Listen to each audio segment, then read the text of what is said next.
नमस्कार, मैं हूं आपके साथ शिप्रा झा और आप देख रहे हैं न्यूज़ 18 बिहार झारखंड का डिजिटल प्लेटफॉर्म। बजट 2026-27 से करीब आते ही देश भर में टैक्स पेयर्स की उम्मीदें फिर से परवान चढ़ने लगी है। हर बजट में लोगों की नजर सबसे ज्यादा वित्त मंत्री के टैक्स वाले ऐलान पर रहती है। खासकर नौकरी पेशा और मिडिल क्लास के इनकम टैक्स से जुड़ी घोषणाएं सबसे अहम होती है और यही वजह है कि बजट 2026 को लेकर टैक्स पेयर्स की उम्मीदें इस बार कुछ ज्यादा ही बढ़ गई हैं। पिछले बजट यानी कि 2025 में सरकार ने नए टैक्स रिजीम को काफी आकर्षक बनाया था, लेकिन 2026 के लिए मिडिल क्लास और सैलरीड एम्प्लॉइज कुछ और बड़ी राहत की आस लगाए बैठे हैं। 1 फरवरी 2026 को पेश होने वाला ये बजट मोदी सरकार 3.0 का तीसरा पूर्ण बजट होगा। यूनियन बजट 2026-27 इसलिए भी खास है क्योंकि ये नया इनकम टैक्स कानून लागू होने से पहले आखिरी पूरा बजट होगा। सरकार 1 अप्रैल 2026 से पुराने करीब 60 साल पुराने टैक्स कानून की जगह नया इनकम टैक्स एक्ट 2025 लागू करने जा रही है। ऐसे में ये बजट आने वाले टैक्स सिस्टम की दिशा भी तय कर सकता है। टैक्स पेयर्स को सरकार से राहत की उम्मीद है। देखिए, सरकार पहले ही बजट 2026 की तैयारी में जुट गई है और वित्त मंत्रालय ने ट्रेड और इंडस्ट्री से डायरेक्ट और इनडायरेक्ट टैक्स में बदलाव को लेकर सुझाव मांगे हैं। टैक्स रेट को आसान बनाने और नियम को सरल करने पर फोकस किया जा रहा है। वहीं दूसरी तरफ करोड़ों टैक्स पेयर्स भी सरकार से राहत की उम्मीद लगाए हुए बैठे हुए हैं। बजट 2025 में 12 लाख तक इनकम टैक्स फ्री करने का ऐलान भी है। पिछले 2 बजट टैक्स के मामले में काफी अहम रहे।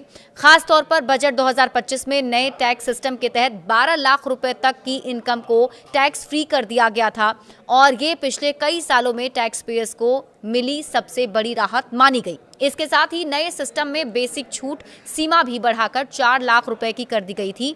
हालांकि ये राहत सिर्फ नए टैक्स सिस्टम तक ही सीमित रही। पुराने टैक्स सिस्टम में ना तो टैक्स स्लैब बदले गए, ना ही यहाँ पर कुछ और ज्यादा कटौती देखने को मिली। यही वजह है कि बजट 2026 से पुराने टैक्स सिस्टम में राहत की सबसे ज्यादा मांग हो रही है। वित्त मंत्री के पिटारे से क्या क्या टैक्स पेयर्स चाहते हैं, हम आपको ये बताते हैं। देखिए, बजट 2026-27 के लिए 5 सबसे जरूरी इनकम टैक्स बदलाव के बारे में बताया जा रहा है, जिनका टैक्स पेयर्स बेसब्री से इंतजार कर रहे हैं। जैसे कि पुराने टैक्स सिस्टम यानी ओल्ड टैक्स रेजिम में टैक्स देने वाले लोग चाहते हैं कि बेसिक छूट सीमा जो अभी 2.5 लाख रुपए है उसे बढ़ाया जाए। इसके साथ ही टैक्स स्लैब में भी बदलाव हो ताकि नए सिस्टम के बराबर राहत मिल सके और ATC की सीमा 1.5 लाख से बढ़कर 2 लाख करने की जोरदार मांग है ताकि सेविंग्स, बीमा और बच्चों की पढ़ाई का खर्च थोड़ा आसान हो सके। बड़ी संख्या में नौकरी पेशा लोग पुराने सिस्टम को इसलिए चुनते हैं क्योंकि इसमें PF, होम लोन, बच्चों की फीस और बीमा जैसी कटौतियों का फायदा मिलता है। टैक्स पेयर्स को उम्मीद है कि सरकार या तो पुराने सिस्टम को बेहतर बनाए या फिर दोनों सिस्टम को मिलाकर एक आसान और साफ टैक्स स्ट्रक्चर लाए। नए टैक्स कानून से लोगों को नियमों में आसानी की भी उम्मीद है। लंबे समय से टैक्स रिटर्न फाइल करने, रिफंड मिलने और TDS मैचिंग में दिक्कतें आती रही हैं। नया कानून असेसमेंट ईयर की जगह टैक्स ईयर लाएगा और नियमों की संख्या भी कम करेगा। उम्मीद की जा रही है कि बजट 2026 में सरकार रिफंड को और तेज करने और फाइलिंग को आसान बनाने की दिशा में बड़े कदम उठा सकती है। महंगाई के इस दौर में घर और इलाज का खर्च तेजी से बढ़ा है। टैक्स पेयर्स चाहते हैं कि नए टैक्स सिस्टम में भी कुछ जरूरी खर्चों पर छूट दी जाए। पुराने सिस्टम में होम लोन ब्याज पर 2 लाख रुपए की सीमा और मेडिकल बीमा की कटौती बढ़ाने की मांग भी जोर पकड़ रही है। सीनियर सिटीजन के लिए सेविंग्स पर मिलने वाले ब्याज में ज्यादा छूट और नियमों को आसान करने की उम्मीद है।